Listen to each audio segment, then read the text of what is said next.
undergoing a soft coup. And the idea is to create a whole new set of laws and ignore the existing human rights laws and other laws under the pretext of pandemic preparedness and the biosecurity agenda.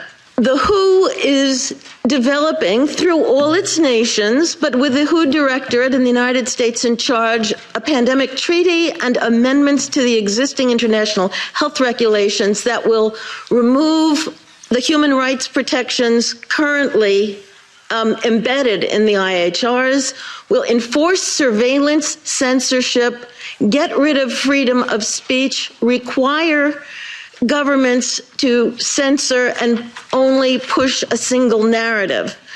Also, we will be subject, if they can make this work, to vaccines developed in 100 days, which the organization CEPI is planning to do.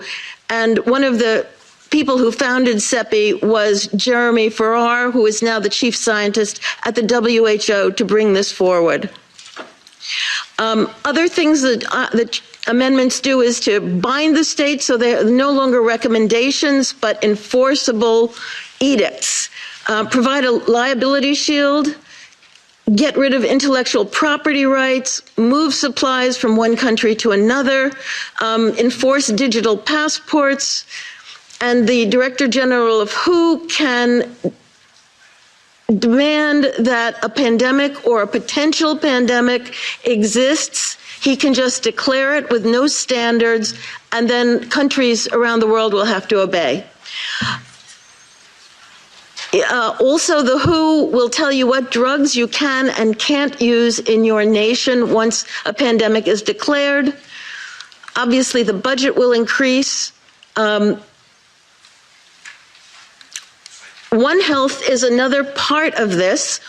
One Health is a concept that was created to enable the WHO, with these documents, to take over jurisdiction of everything in the world by saying that climate change, animals, plants, water systems, ecosystems are all central to health. Also embedded in this concept is a peculiar notion that humans are no longer of greater value than animals.